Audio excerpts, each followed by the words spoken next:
start today's bill hearings, which is literally going to be the last bill hearings of the session. We're going to jam out 18 bills today, but a lot of them are sponsor only. We start with Senator Hershey on Senate Bill 1169 and Mr. Perlow, Howard Perlow, and we have one virtual witness, Jason Mitchell, as well. Both signed up favorable. So Senator Hershey, you take the time you need to present Senate Bill 1169. Okay. And thank you very much. And then Mr. Perlow and Ms. Mitchell, you'll be both on a 2-minute clock after that. But thank you, sir. Thank you very much, Mr. Chairman, members of the committee. For the record, Senator Steve Hershey to present Senate Bill 1169. Mr. Chairman, this is a very simple but important piece of legislation that deals specifically with commercial real estate transactions. And in a sense, this bill will bring into parity what is already occurring in residential real estate. But the main focus of this bill is that each real estate contract is submitted to a party for use in the sale of commercial real estate shall contain in boldface type a statement that the buyer has the right to select the buyer's own title insurance company, settlement company, escrow company, and title lawyer. The bill then also goes to say that it may not be a condition of settlement for a seller to require a buyer to use a title insurance company, a settlement company, escrow company, or title lawyer. And Mr. Chairman, that is the basic simple premise of the bill. Mr. Perlow and Mr. Mitchell are going to give you some examples on why this is important. I'll say one of the big important issues are that these individual businesses, especially title insurance companies, are very familiar with Maryland. And we've had lots of stories where a buyer would require that, or a seller would require that the buyer use a title company that is not from Maryland. And we've seen several problems have occurred, and that's what brought this to our attention to make sure those don't happen. At the same time, we want to make sure as many Maryland businesses have the opportunity to work and are not being preempted or excluded based on clauses within a real estate contract. So with that, Mr. Chairman, I'm happy to answer any questions or certainly let my two witnesses explain the bill a little bit more as well too with some detail, but I appreciate a favorable report. Thank you. Okay, great. Thanks. Let's go to the two witnesses and we'll take some questions. Mr. Perlow, why don't you go next? You're on the clock. Get 2 minutes. Okay. Okay. Thank you very much, Mr. Chairman. Thank you, Chairman Feldman and Vice Chair Kagan and the members of the committee. Thank you for taking the time to listen to my thoughts on Senate Bill 1169. My name is Howard Perlow, and I'm the Executive Vice President of Residential Title and Escrow and Commercial Settlement Services, located both in Owings Mills, Maryland, for the last 45 years. My company is presently licensed in 35 states of the United States. I'm testifying today in support of Senate Bill 1169, Real Estate Brokers Commercial Transactions, which passed the House unanimously. The state of Maryland has had a law for many years that gives a residential home buyer the absolute right to select the title settlement company of his choice. The seller cannot direct the buyer to use the seller's title company. This bill is to provide buyers of commercial property in the state of Maryland the same right to designate and choose the title company he or she wishes to use to handle a purchase transaction. Over the last 5 to 10 years, my company, as well as many of my competitors here in Maryland, have found that many large institutional sellers, such as REITs, major shopping center owners, and office building owners, began to tell members of the commercial real estate industry here in Maryland that they would only sign a contract to sell their property if the buyer agreed to use in the contract to use the title company designated by the seller, or they would refuse to sell. Many lenders who own foreclosure properties that were selling also made the buyer use their designated title companies. The real question is, why would a buyer ever want to use the seller's title company and trust them to conduct the closing properly and for the protection of the buyer? Many of those companies designated by the sellers in their contracts are title companies located in other states, sometimes not even licensed here in Maryland. Their ability to properly and efficiently conduct those closings are lacking, and many times transfer and loan documents are not recorded in the land records for 6 to 12 months by these out-of-state companies. The revenue generated by these closings conducted by companies from New York, California, Texas, and other states does not remain in the state of Maryland, and many times we believe is not taxed under Maryland law. Our buyers would much rather use a local competent title company. Thank you. You can finish up. Thank you very much. Yeah. Very short. competent title company they trust and have an ongoing relationship with and have confidence in to get to the finish line. But the bottom line is they want to purchase a particular property, so they acquiesce to the seller's demand that they don't lose the opportunity to purchase that property. Thank you very much. Okay, thank you. Mr. Mitchell, we'll take you next, and you're again signed up favorable, and you'll be on the 2-minute clock. So why don't you get started? Thank you, Chair Feldman, Vice Chair Kagan, and members of the committee. For the record, my name is Jason Mitchell, and I'm a principal and serve as General Counsel for J.C. Barr Properties, Inc. I'm testifying today in support of SB 1169, Real Estate Brokers, Commercial Transactions, Buyers' Rights, the cross-file to HB 697, which passed the House unanimously. As a background, my company is based in York, Pennsylvania, with an office in Conshohocken, Pennsylvania, and we have employees throughout PA, Maryland, and Delaware. In fact, the president and majority owner of the company moved to Baltimore City in 2011 and continues to maintain his home there. Our retail portfolio currently totals approximately 3.4 million square feet in 31 retail developments, 5 of which are in Maryland. Our Maryland footprint totals about 20% of the total square footage in our portfolio, and this is in addition to the over $125 million in land that we've purchased in Maryland over the years for our various retail developments. I need a title company involved in the transaction that I trust, because the relationship for me doesn't end at the closing. Over time, if issues arise, such as title updates, boundary disputes, claims under the title insurance policy, I need a company that is responsive and that I can trust. Generally, the decisions that title companies make and the work that they do affect buyers long-term, whereas the sellers are essentially done once the closing occurs. Title insurance is probably the most obvious reason a buyer should be able to choose. These policies are issued to protect the buyers, not the sellers. And the quantity or the quality of the title insurance coverage can significantly impact our long-term financial security. Other concerns are that the title company's recording, documentation, record-keeping practices have long-term implications, especially on the buyer's ability to transfer, finance, refinance, and sell the property in the future. Their role in preparing and executing closing documents ensures that the buyer's interests are protected. In summary, providing buyers with the ability to choose their own title company promotes transparency and accountability in the transaction process and empowers us to make informed decisions. Therefore, it is essential that we can evaluate and select a title company that meets our needs long-term throughout the entire property ownership life cycle. Thank you.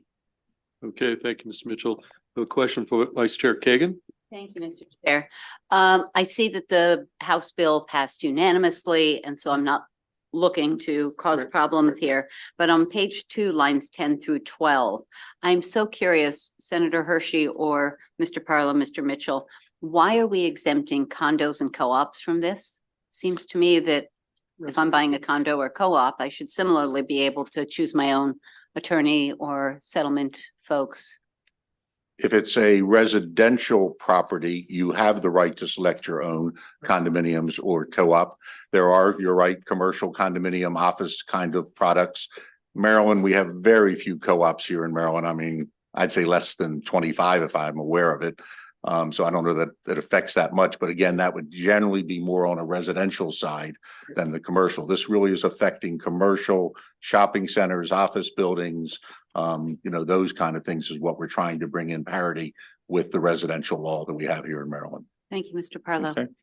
Okay, any additional questions for Senator Hershey or the 2 witnesses? Okay, seeing none, that concludes bill hearing on Senate Bill 1169. Thank you, Senator Thank Hershey. you very much. Appreciate it. Okay, we're gonna next go to, I think, Senator Carter. Where's Senator Carter? It's a little unusual because we happen to have both the House and Senate sponsors of the respective bills here. So why don't we, Delegate Ruff and Senator Carter, can you maybe just jointly present this? Is that okay? Absolutely. Okay, so we've got Senate Bill 1183 and the cross file House Bill 1358. And so Senator Carter, why don't you both take the time you need to weigh in on the bill? I know it's impacts your community. Senator Carter, again, you can speak to literally both bills. Thank you so much, Chairman and committee. And so I'm proud to present this bill with Delegate Ruff, a delegate in the 41st district. This bill is a bill that's super important to our constituents. And one of the reasons that Delegate Ruff is sitting with me, not only is this House bill here, but he really did a tremendous amount of work on the bill. So the original form of the bill that you have as the Senate bill, now I have amendments to offer to conform it with the bill as it passed the House. And all the bill does as it passed the House is to require that focus groups are convened to work toward the effort of creating Gwynns Falls Leakin Park as a state park. And so originally, we thought there would be good to put legislation in to make a city-state partnership. Gwynns Falls Leakin Park is literally the park that is adjacent to my specific neighborhood. This bill is a collaboration of so many stakeholders, multiple neighborhood associations, the Friends of Gwynns Falls Leakin Park, the whole 41st delegation supports it. Blue Water Baltimore, Rails to Trails, Baltimore Green Space, Baltimore Tree Trust, Windsor Hills Neighbors, Greater Walbrook, Greater Mount Holly, Westgate Community Association, Forever Maryland, and I could go on. There is no opposition. And so I will be short because all this bill does is convene focus groups to work toward how to create this Gwynns Falls as a state park. Why is this necessary? Because it's a complete jewel of West Baltimore that's been neglected for years. The city simply does not have the resources to make this park realize its fullest, most amazing potential. And so the coalitions came together and decided the best way to do it is to work toward creating it as a state park. And so with that, I will be silent, defer to Delegate Ruff, and we'll both be happy to answer any questions. Okay, Delegate Ruff, do you take the time you need to weigh in here? Thank you, Mr. Chair, Madam Vice Chair, and to the committee. Thank you for hearing this bill. Senator Carter, thank you so much for being a champion along with me for our community. This is absolutely a bill that we certainly are looking to make sure comes through this year. And while we wanted to originally establish the park with this legislation, I think the establishment of the advisory groups is going to lead towards the establishment of the state park. Just a few things to add on to what Senator Carter had to say. This bill passed unanimously out of subcommittee ENT, unanimously out of ENT, unanimously on the House floor. We had 15 witnesses at our hearing, all favorable, no opposition. The full city delegation is behind it. And our city is the only jurisdiction in the entire state that does not have a state park. This is the largest park in the city of Baltimore. It's the second largest natural urban woodland park in the entire country. And this is a park that, as Senator Carter talked about, has been ignored and has attracted bad actors to bury bodies in this park, over 75 bodies since 1940. But it's a jewel, as Senator Carter said. It is 1,200 acres of urban woodland, trails. We have Winans Meadow where Carden Pavilion is. It is something that could enhance not just West Baltimore, but the entire region. And the people are calling for this. So I won't belabor the point. I am a strong proponent of this bill. I want to thank the Friends of Leakin Park for really marshaling this entire coalition. And we appreciate your attention and a favorable report. Okay, any questions for Senator Carter or Delegate Ruff? Okay, seeing none, that concludes bill hearing on Mr. both. Chairman, you Yes. have the Senate amendments, which would conform it to the bill as it came over from the House. So I'd urge a favorable report for both. Thank you. Okay, so that concludes bill hearing on both Senate Bill 1183 and House Bill 1358. Let's now go through some of the House bills. I got it sort of in an order of, as I understand, folks walked in. Is Delegate Rose here on House Bill 1189? She is. Okay, Delegate Rose, why don't you come on up? And then we'll just go through these. And this is a sponsor only bill, so you take the time you need to present House Bill 1189. Thank you, Mr. Chair. For the record, Delegate April Rose, pleased to be here this afternoon to support House Bill 1189. This bill has passed the House unanimously, both the committee and the floor, and it's been over here to the Senate a number of times. And so what it basically does is allow one of the math credits for graduation to be substituted with a computer science or a computer programming class. This bill will enable local counties to adopt this, but it's not mandating it. Yeah. Research has shown that 83% of parents and 64% of school principals believe offering computer science is more or equally as important as any other course. Computer science includes logic, problem solving, and creativity, and it leads to jobs. According to code.org, there are currently over 500,000 open computing jobs nationwide. A recent search of dice.com, which is a popular technical job site, shows right now in Maryland, there are 49,500 openings for computer positions in Maryland, and these are very high-paying jobs. Women who try computer science in high school are 10 times more likely to choose this as a major. Black and Latino students are 7 times more likely to take this course of study, and this trend is continuing to grow in the United States. And certainly where we are here in the state of Maryland, being close to NSA, Fort Meade, and a lot of our other government contractors, this really does open up huge opportunities for our students to have a very high degree of success. Many states allow computer science or computer programming to count toward either a math, science, and even some states allow it for language. The trend over the past several years is to move toward allowing more students to take these classes as one of the graduation requirements. The reason that it's important to be added to the list of the requirements is when students are making their decisions on what courses to sign up for, they know they need to satisfy a certain number, and this provides value to this particular education. I believe that this trends and this bill aligns with what we are trying to do within the blueprint. And while we are waiting for full implementation, I think this would do something right now for the students who are currently enrolled and giving them the opportunity to avail themselves to this education. And no child should lose this important opportunity. We live in a technology-driven society. Almost every aspect of our personal and professional lives require computer skills. Exposing children to computer science and programming will provide them with options, exciting career paths, and pave the way for opportunity and success. More than 90% of parents polled would like to have this opportunity for their children. I've worked in the technical recruiting field for 15 years, and it goes without question that the hardest positions to fill are those in the computer science and computer programming arena. The starting salary for a basic help desk technician is between $60,000 and $65,000 per year.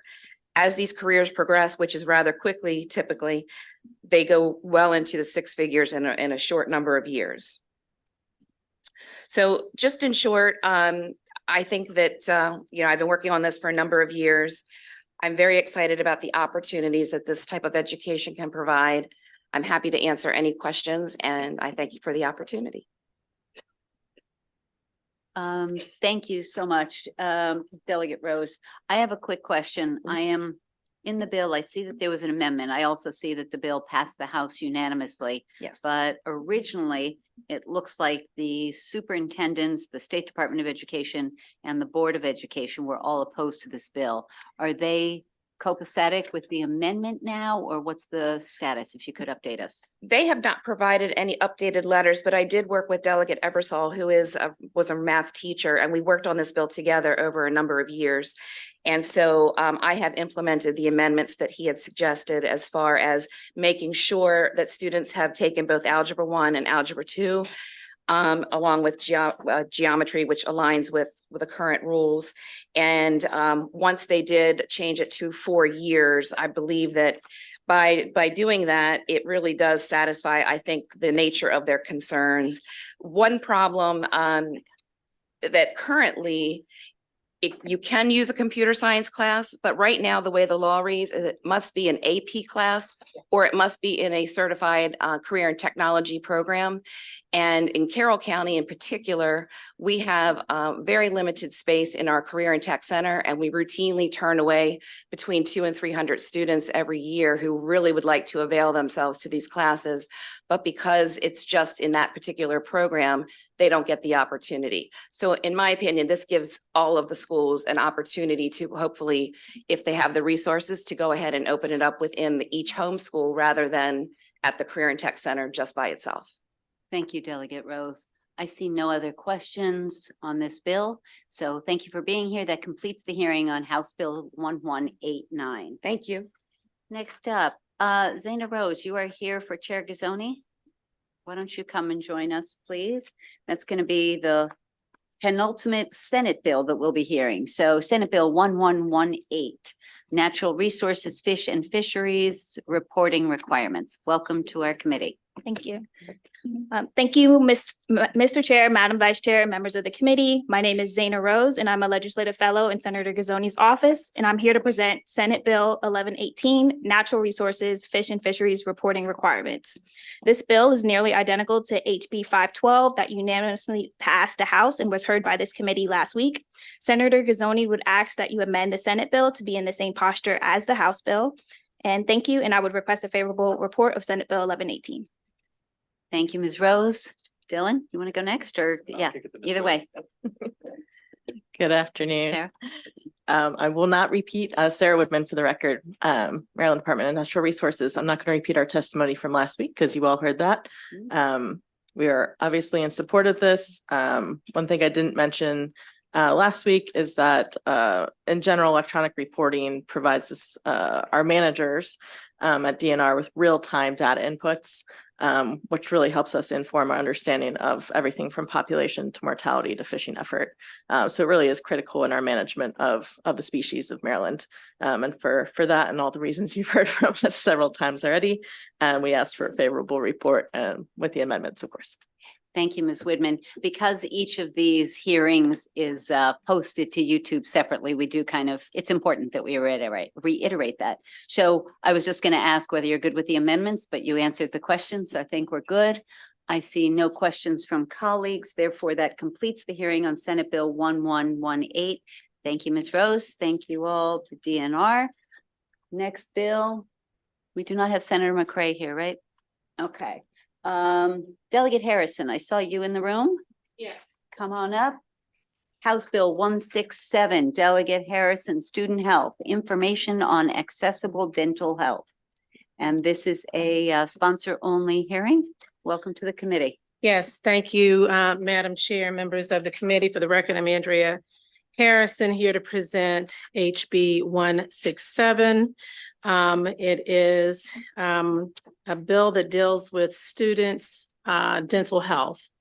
The bill has been actually heavily amended from the committee, and basically it strikes the entire bill and requires that the State Department of Education support and facilitate each county board of education in publishing certain information on dental health for students.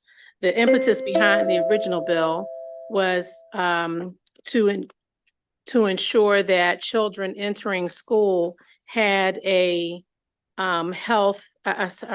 dental screening, not requiring them to have to do anything, but just to have a screening to ensure that their dental health is good so that they are prepared to learn. And as I said, the bill now just requires the school systems provide information for students, resources on dental health. And that is the bill. Questions for Delegate Harrison? Seeing none, thank you for coming. That completes the hearing on Thank House you. Bill 167. Next up, let's see, I see Delegate Fisher is here. Yes. Let's see if I can find your folder.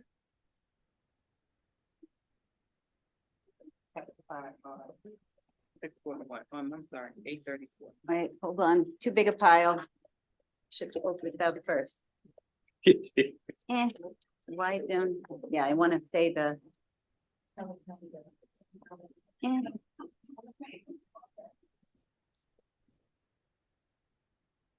No? Albert. Okay, I'm sorry. Delegate Fisher, it's You ready for me? no, almost. I really Okay, no wanna worries. sit up and open. You know that Murphy's Likewise, Law always is good to gonna see be you. last in this. Delegate Johnson. Haven't seen you Delegate downtown.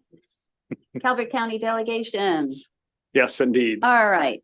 Delegate Fisher, House Bill 834, Calvert County Ethics, Conflict of Interest and Commissioner Expulsion. That is correct. Welcome to committee. This is a sponsor only Yes. hearing. You may Madam begin Chairwoman. your testimony. Thank you, Madam Chairman, members of the committee. For the record, Delegate Mark Fisher, Calvert County Delegation. This bill is concerning ethics and conflict of interest in Calvert County. It's an emergency bill that requires Calvert County to include provisions in its ethics law that are equivalent to or exceed the provisions of state law relating to a court's authority to enforce the ethics law. Include provisions in its ethics law that require the Calvert County Ethics Commission to make public any recommendation it makes to expel a commissioner, and 3, enact a law or regulation that authorizes the governing body to remove a county elected official from office for violations of conflict of interest statutes as specified. Yes, we have had an issue in Calvert County in the past. The great thing about this bill is it was vetted with Dia Daly in the House. It was amended. So we do ask that the House version pass. Senator Michael Jackson wholly supports it. Senator Jack Bailey wholly supports it. The Democrat Central Committee in Calvert County wholly supports it. The NAACP wholly supports it, and the Republican Central Committees wholly supports it. Literally everybody supports That is a this bill. good assemblage of characters, Delegate Fisher. Good for you. Colleagues, any questions on this bill?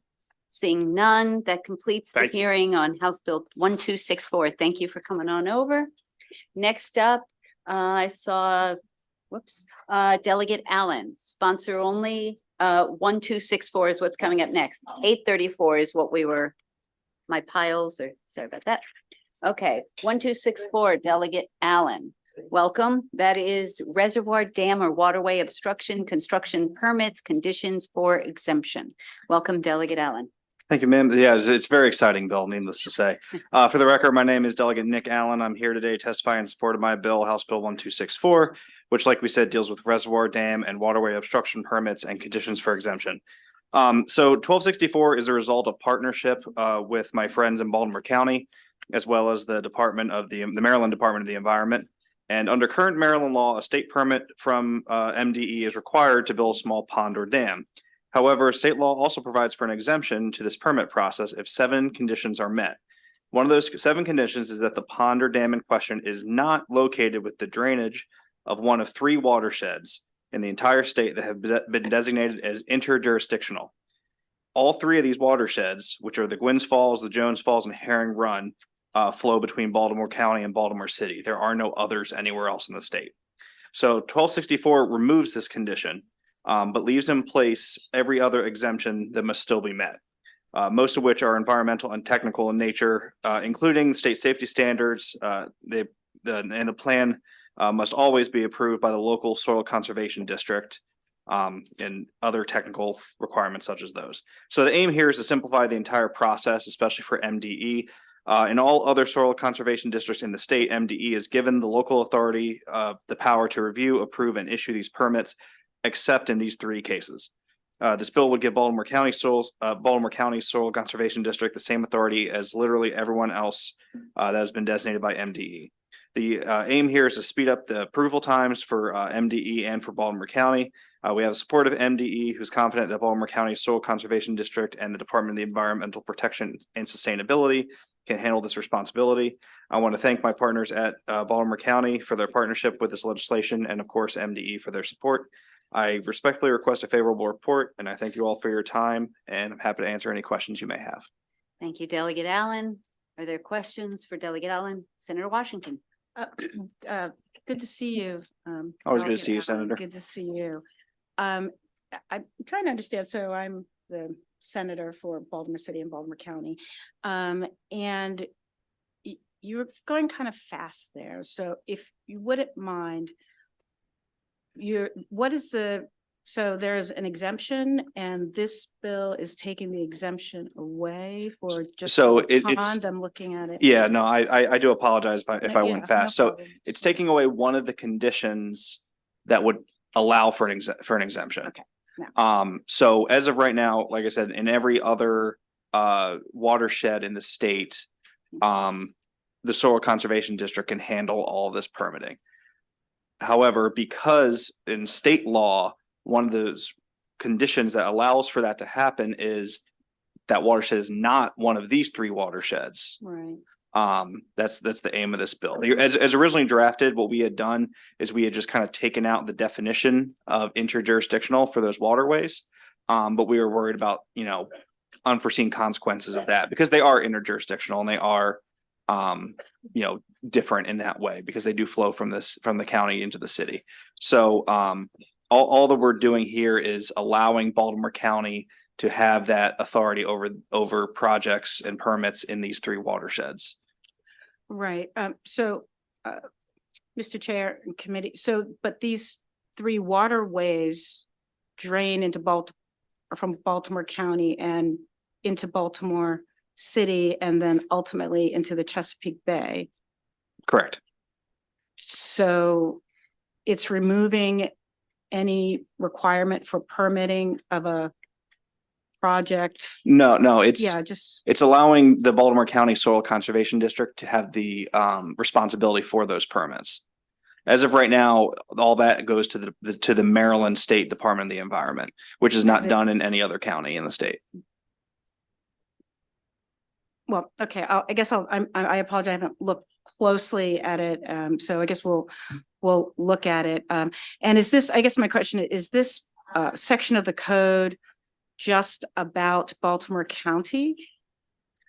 No, this is the statewide Yes. code. Right, so it's the section of the statewide code explaining that you cannot exempt, in these like 6 different categories, right? Correct, and all those other categories are still in place. It's just we're removing the one category that specifies those 3 waterways.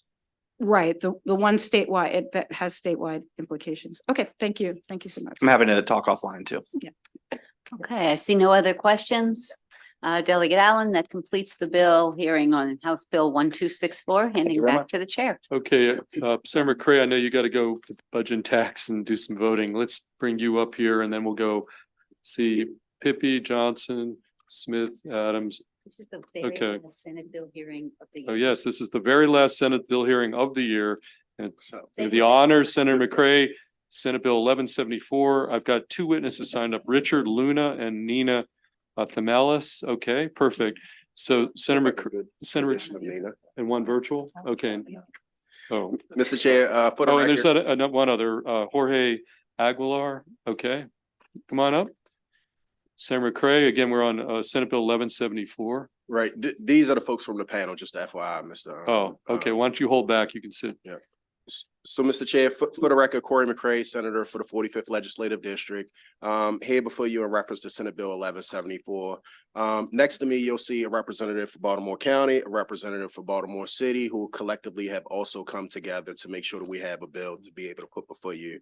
Senate Bill 1174 is simply reestablishing the Baltimore Regional Workforce Governance Work Group that was currently in process. I actually was a member of that respective work group. We had did some of our work, but want to make sure that it's reestablished to make sure that we can get done all of the work. The bill has a cross file across the House. It's on 3rd reader currently at this time, but we've collectively come together and just hope that you will be favorable for Senate Bill 1174. Okay, thank you, Senator. And each of you is going to be on the 2-minute clock. Okay, Yes. So why don't you start? Thank you. Thank you, Chair Feldman, Vice Chair Kagan, members of the committee. My name is Richard Luna. I'm the Deputy Director for Baltimore City's Department of Public Works. I'm speaking on behalf of Baltimore City Administration in support of Senate Bill 1174. I want to thank Senator McCray and my colleague from Baltimore County, Ms. Buckler, for their work over the past several months and the work of the original work of the task force. Task force met starting back in September and concluded their work in January. Series of multiple meetings in understanding Baltimore City's water system. But overall, Baltimore City is in support of this legislation and moving forward and further studying this issue to find the best regional governance structure, a model for the water system. Okay, thank you. Good afternoon. For the record, I'm Lauren Buckler. I'm the Deputy Director for Public Works and Transportation for Baltimore County. Baltimore County also is favorable in support of this bill. I sat on the task force with Senator McCray. I appreciate working with him on that task force and working with him towards moving this forward for Baltimore County. The task force, this is the extension of what already happened. This is to continue that work. So there's a couple key issues, threshold issues that we didn't have time to get through with the last round. So we thought it was important to continue that study. One of them being a equity analysis to really see how these different options would affect ratepayers. The other being the financial implications of the transition, including how you'd restructure the debt and what happens with the pensions. And then the third one being some of the operational challenges and how do you really start to merge these units together? What do you merge? What don't you merge? So we really want to take time to look at those threshold issues, and we want to make sure that we also let you know that we're favorable with the amendments. The amendments being that we add employee representation to the mayor's appointees, and that we make sure that privatization of city assets is off the table, and that we retain the consultation with MDE. Thank you for your time, and Baltimore County urges you to vote favorable with amendments. Okay, thank you. We're going to go to Senator Washington. Thank you, and thank you, Senator, for this bill and also for your work and the desire to continue the work. And thank you for your leadership on ensuring that labor is a part of this committee. I also, again, appreciate that individuals that are tasked with operating these will be a part of the work group. My question is about the amendment. And I guess it would be on page 4. And I recognize a version of this amendment because it was something I tried to amend last year. So adding the Department of Environment, I think is great. But the number 2, Senator says, may not consider or make recommendations related to a privately operated. And I think the amendment that we were looking for is not just operation, that, definitely not the selling of the asset, but also not being privately operated as well. So operation is not enough. In other words, it would allow the entity to lease it to a private entity, and those leasing agreements in other states have resulted in increases in rates and lots of things. So I just wanted, if we could talk about having an amendment that ensures that there's also not a lease arrangement as well. I don't mind furthering the discussion. And Mr. Chair, just Delegate Stein has the cross-file in it. And this one, we will want to conform to the posture that deals with MDE and the consultation, the privatization, and also the labor component of it. I don't have what you're looking at, right? I have what I introduced, and my page 4 looks a little bit different, but I think you're looking at like the amended version of the right. And so the assumption is we would be amending it to yours. And so I just was alerting that the committee and raising that the ownership issue is not that it is ownership of the asset, but there's also the operating of it needs to remain in the public sphere. So that's okay. Any additional questions for Senator McCray or the 2 witnesses on this panel? Okay, seeing none. Thank you, Senator McCray. Thank you, Go Mr. back Chair. to the Thank you, Budget Madam Tax Vice Chair. Committee. Do your thing. We do have the one additional witness, Jorge Aguilar, signed up favor with amendments. So you're going to be on the 2-minute clock, and you're the final witness on the bill. Thank you, Chairman Feldman.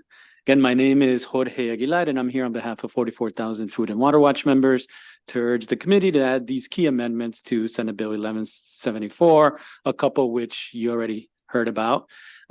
We believe this bill should include additional guardrails that were agreed upon in the task force, but were not explicit in the final recommendation, so it didn't make it into the bill. So I'm going to highlight a couple of things or a few things here. One is, as Senator Washington mentioned, we want to be careful about what type of privatization is already prohibited by the bill. As written, it would only entail preventing private operation, but we want private operation or management of the system, which is what we mostly heard from officials talk about is management, private management of the system. So we want that to be taken off the table.